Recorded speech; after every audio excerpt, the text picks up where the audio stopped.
അങ്ങയുടെ ഗാനമാധുരിയിൽ മയങ്ങി പലപ്പോഴും എനിക്ക് നൃത്തത്തിൽ ഏകാഗ്രത ലഭിക്കാതെ പോയിട്ടുണ്ട്. അപ്രകാരം സംഭവിക്കുമ്പോ കുശല എന്നെക്കാളും നന്നായി നൃത്തം ചെയ്യുകയും അങ്ങയുടെ പ്രശംസ കരസ്ഥമാക്കുകയും ചെയ്യും. ആ സമയങ്ങളിൽ ഞാൻ വല്ലാതെ ദുഃഖിച്ചിട്ടുണ്ട്. അങ്ങയുടെ പ്രശംസ അവർ തെറ്റിദ്ധരിക്കാൻ കാരണമായിട്ടുണ്ടാവും. ഇന്ന് നമ്മുടെ വിവാഹവേദിയിൽ അവളുടെ ദുഃഖങ്ങളെല്ലാം മറച്ചുവെച്ച് സന്തോഷം അഭിനയിക്കുകയായിരുന്നു. അവളുടെ കണ്ണുകളിൽ നിന്ന് എനിക്കത് മനസ്സിലായി. ഞാൻ അവളോട് പറഞ്ഞു, ജീവിതം ജയപരാജയങ്ങളുടെ സമ്മിശ്രമാണെന്ന്. അത് ഈശ്വര നിശ്ചയവുമാണ്. അത് നാം തിരിച്ചറിഞ്ഞാൽ ജീവിതമെന്നും സന്തോഷകരമാകും. ഇപ്പൊ മനസ്സിലായില്ലേ, ചേരേണ്ടവർ മാത്രമേ കൂടിച്ചേരുകയുള്ളൂ എന്ന്. ദേവാതിദേവകളുടെ സാന്നിധ്യത്തിലും അവരുടെ ആശീർവാദത്താലും അങ്ങനെ പത്നിയായി സ്വീകരിച്ചപ്പോൾ ഞാൻ ധന്യയായി. ഇതുപോലൊരു ആനന്ദ നിമിഷം സാധ്യമാകുമെന്ന് ഞാൻ നനച്ചിരുന്നു മാലിനി. നമ്മുടെ സ്നേഹം കളങ്കമല്ലാത്തതുകൊണ്ട് ആശങ്ക ഒട്ടും തന്നെ ഇല്ലായിരുന്നു. എന്തായാലും നമ്മുടെ ആഗ്രഹം സഫലമായി. ഇനി ഒരിക്കലും പിരിയാത്ത ഇണകളായി നമ്മൾ ഈ ഗന്ധർവ ലോകത്ത് വാഴണം. അതുതന്നെയാണ് നാമും ആഗ്രഹിക്കുന്നത്. പറയൂ, ഇനി എന്താണ് മാലിനിയുടെ ആഗ്രഹം? പറയട്ടെ. പറഞ്ഞോളൂ. ഗന്ധർവന്മാരെല്ലാം മായാജാലക്കാരല്ലേ? ഏത് രൂപത്തിലും ഭാവത്തിലും എവിടെയും സഞ്ചരിക്കാമല്ലോ. 14 ലോകത്തിൽ വെച്ച് ഏറ്റവും സുന്ദരം ഭൂമി എന്ന് ഞാൻ കേട്ടിട്ടുണ്ട്.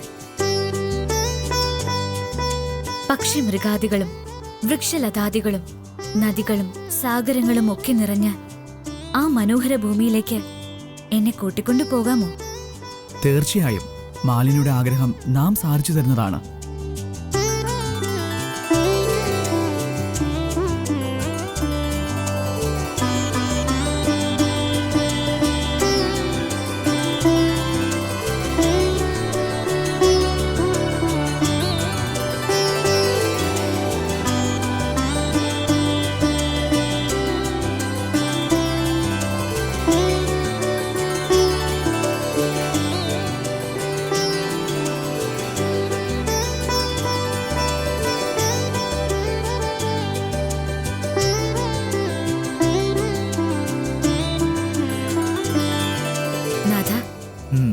ഏകാഗ്രമായ സങ്കല്പങ്ങൾ സത്യമാകും എന്ന് പറയുന്നത് എത്ര ശരിയാണ്.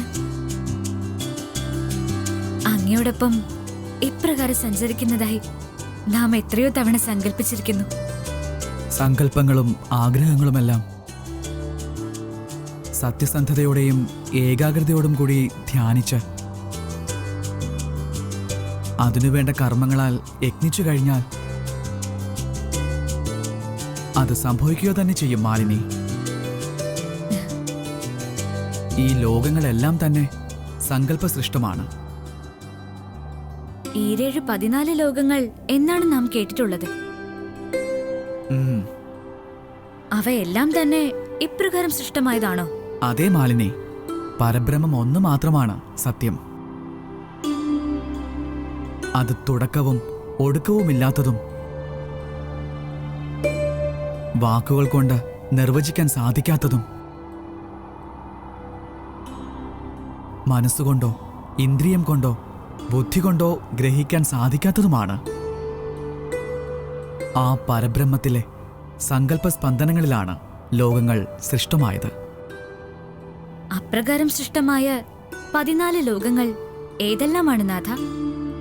സത്യലോകം, തപോലോകം, ജനർലോകം, മഹർലോകം, സുവർലോകം, ഭുവർലോകം, ഭൂലോകം, പാതാളം, രസാതലം, മഹാതലം, തലാതലം, സുതലം, വിതലം, അതലം എന്നിവയാണവ. നാഥ, ഈ ലോകങ്ങളുടെ എല്ലാം സ്ഥാനം എവിടെയാണ്? ആരൊക്കെയാണ് അതിന് അധിപന്മാർ?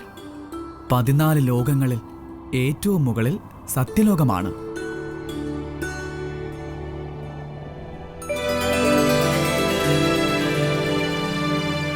പതിനാലായിരം യോജന വിസ്താരമുള്ള സത്യലോകം ബ്രഹ്മാവിന്റെ ആസ്ഥാനമാണ്. പുണ്യനദിയായ ഗംഗ വിഷ്ണുപാദത്തിൽ നിന്ന് ഉത്ഭവിച്ച് നേരെ പതിക്കുന്നത് സത്യലോകത്തേക്കാണ്.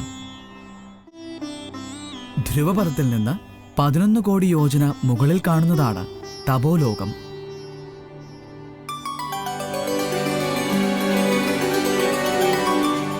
ഇവിടം കാക്കുന്ന ദേവന്മാർ അഗ്നിക്ക് അതീതരാണ്. വിശപ്പ്, ദാഹം, ചൂട്, തണുപ്പ് തുടങ്ങിയവ ഈ ലോകത്ത് അനുഭവപ്പെടില്ല. ധ്രുവപഥത്തിൽ നിന്നും 3 കോടി യോജന ദൂരത്തിൽ ജനർലോകം സ്ഥിതി ചെയ്യുന്നു.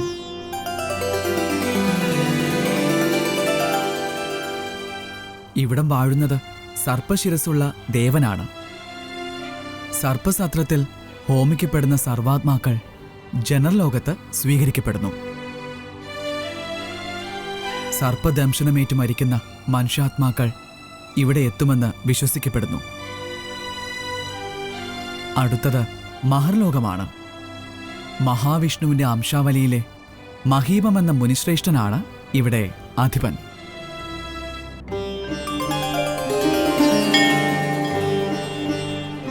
സദാ വിഷ്ണുനാമം ഇവിടെ മുഴങ്ങുന്നു. മഹർലോകത്തിന് താഴെയുള്ളതാണ് സുവർലോകം. ഇത് മായാസൃഷ്ടമാണ്.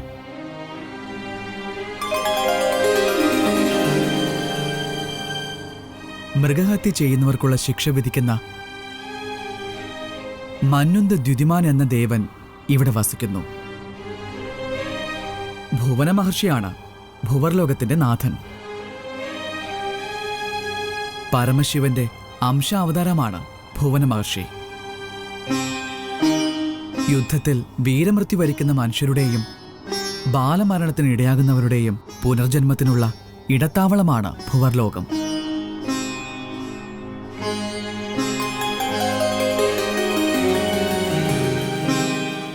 സദാ ഭഗവത് മന്ത്രങ്ങളാൽ മുഖരിതമാണ് ഇവിടം.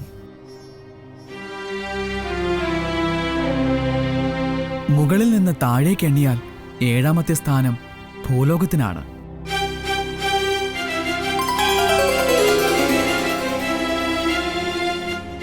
ബ്രഹ്മവിഷ്ണു മഹേശ്വരന്മാർ സൃഷ്ടിസ്ഥിതി സംഹാരാദികൾ നിർവഹിക്കുന്ന മനുഷ്യാധിവാസ കേന്ദ്രമാണ് ഭൂലോകം.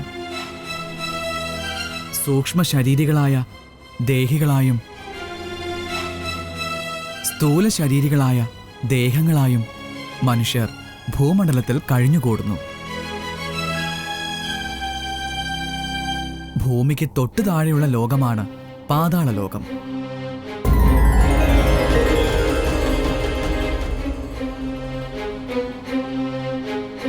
നാഗലോകമെന്നും ഇതിന് പേരുണ്ട്. അനേകം ശിരസ്സുകളുള്ള നാഗരാജാക്കന്മാർ ഇവിടെ വസിക്കുന്നു. വാസുകി, ശ്വേതൻ, ധനഞ്ജയൻ, ശംഖൻ, മഹാശംഖൻ തുടങ്ങിയവർ ഉഗ്രവിഷമുള്ളവരും ഉഗ്രകോപികളുമാണ്. സാക്ഷാൽ അനന്തൻ എന്ന ആദിശേഷൻ വസിക്കുന്നത് ഈ പാതാളത്തിന്റെ മൂലസ്ഥാനത്താണ്. അടുത്തത് രസാതലമാണ്.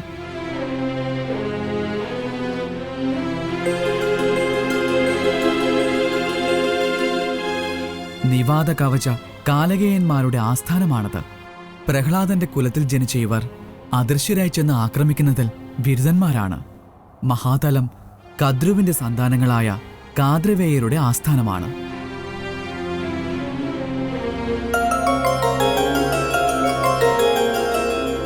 കഹകൻ, തക്ഷകൻ, സുസേനൻ, കാളിയൻ തുടങ്ങിയ സർപ്പശ്രേഷ്ഠർ ഇവിടെ പ്രധാനികളാണ്.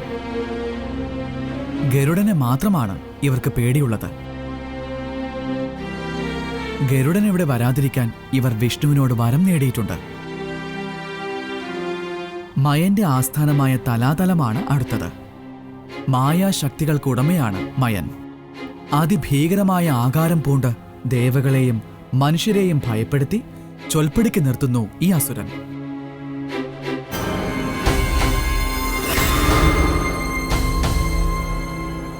മഹാബലിയുടെ പാതാളത്തിലെ ആസ്ഥാനമാണ് സതലം.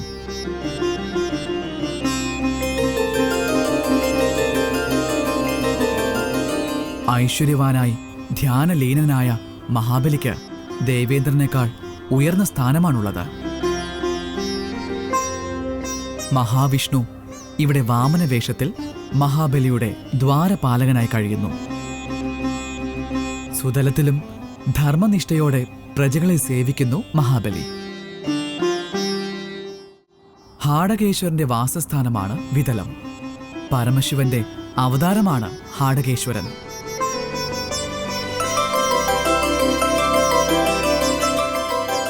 ബ്രഹ്മാവ് സൃഷ്ടിച്ച പ്രജകളുടെ വംശവർദ്ധനയുടെ ചുമതലയാണ് ഈ ദേവനുള്ളത്.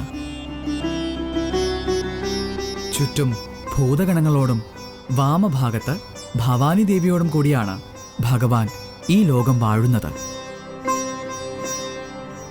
അതലമാണ് 14 ലോകങ്ങളിൽ ഒടുവിലെത്തിയത്.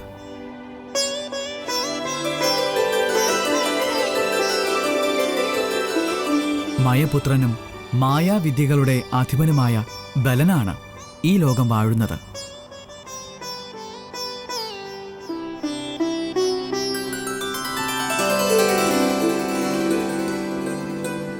നാഥ, ആ നീലവർണ്ണത്തിൽ കാണുന്നതല്ലേ 7ാമത്തെ ലോകമായ ഭൂലോകം? അതേ മാലിനി. നീലവർണ്ണത്തിൽ കാണുന്നത് മഹാസാഗരമാണ്.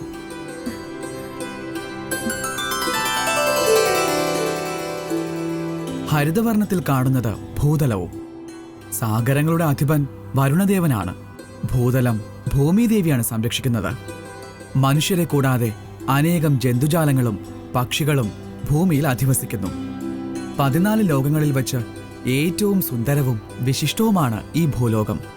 നാം ഭൂലോകത്തെക്കുറിച്ചും അവിടുത്തെ കാഴ്ചകളെക്കുറിച്ചും വളരെയധികം കേട്ടിട്ടുണ്ട്. അങ്ങയോടൊപ്പം ഭൂലോകത്തേക്ക് യാത്രയാകാൻ കഴിഞ്ഞത് മഹാഭാഗ്യമായി കരുതുന്നു. ഭൂലോകത്ത് മനുഷ്യജന്മം ലഭിക്കുന്നത് അതിവിശിഷ്ടമാണ് പ്രിയേ. അപ്രകാരം അരുളാൻ കാരണം എന്താണ് നാഥ? ബ്രഹ്മപദ പ്രാപ്തിക്ക് മനുഷ്യജന്മം ഹേതുവാകുന്നു. എന്നാൽ ഇത് മനസ്സിലാക്കാത്ത മനുഷ്യർ മായയിൽ വിഭ്രാന്തരായി ഇന്ദ്രിയ സുഖങ്ങൾക്ക് അടിമപ്പെട്ട് ജനനമരണ ചക്രങ്ങളിൽ ഉഴലുന്നു. എന്തുകൊണ്ടാണ് മനുഷ്യർ മായയിൽ വിഭ്രാന്തരാകുന്നത്? അജ്ഞാനമാണ് മായയ്ക്ക് കാരണം. എന്നാൽ ജ്ഞാനോദയത്തോടെ മനസ്സിൽ നിന്ന് ആ മായ നീങ്ങുകയും ചെയ്യുന്നു. എത്ര സുന്ദരമാണ് ഭൂമി! മനുഷ്യർ മായയിൽ വിഭ്രാന്തരാവുന്നതിൽ അത്ഭുതമില്ല നാഥ. നമ്മളിതാ എത്തിക്കഴിഞ്ഞു. ഈ ഭൂമിയിലെ സൗന്ദര്യം ആവോളം നുകർന്ന് ആസ്വദിക്കൂ പ്രിയേ.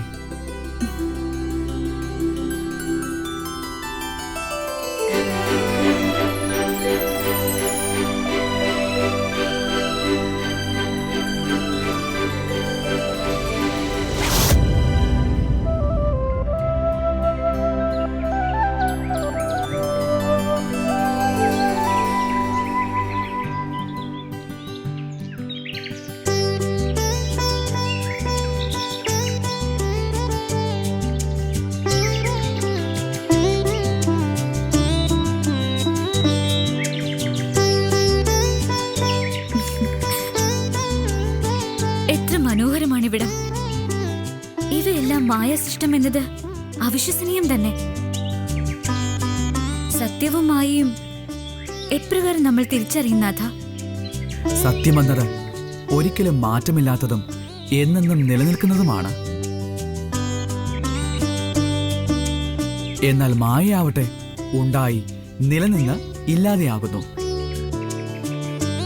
ഭഗവാന്റെ മായാലീലകൾ മനസ്സിലാക്കാൻ അവിടുത്തെ അനുഗ്രഹം തന്നെ വേണം, അല്ലേ നാഥ? അതെ പ്രിയേ. പഞ്ചഭൂതങ്ങളാൽ നിർമ്മിതമാണ് ഇവയെല്ലാം.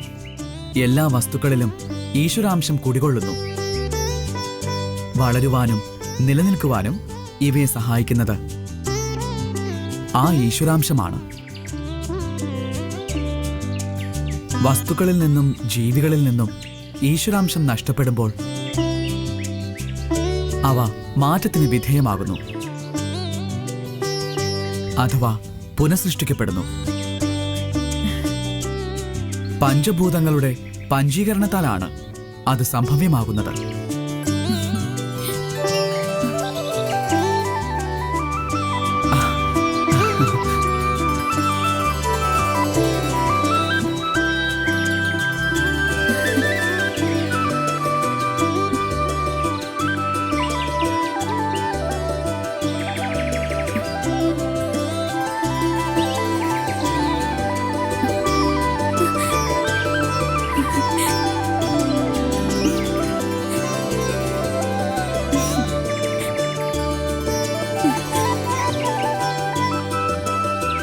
ഇതിന്റെ നാമം എന്താണ് നാഥ? ഇത് ഭൂമിയിലുള്ളതിൽ വച്ച് ഏറ്റവും സൗന്ദര്യമുള്ള ഷഡ്പദമാണ്.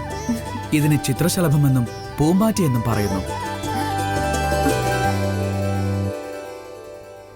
വിപത്തുകൾ വരാമെന്ന കണക്ക് കൂട്ടൽ മുൻകൂട്ടി ഉണ്ടാവണം. വീടിന് തീപിടിക്കുമ്പോൾ കിണറ കുഴിക്കാൻ തുടങ്ങിയിട്ട് എന്തു ഫലം?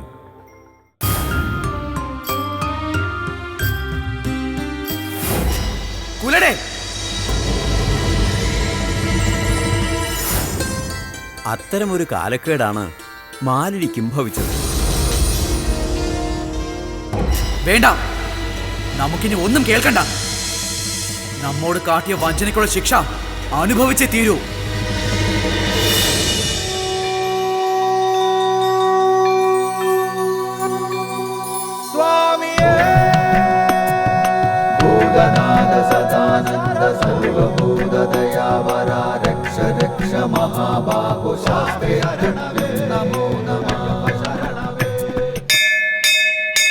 ലോകവീരം മഹാപൂജ്യം സർവരക്ഷാകരം വിഭും പാർവതി ഹൃദയാനന്ദോ ശാസ്താരം പ്രണമാമ്യഹം.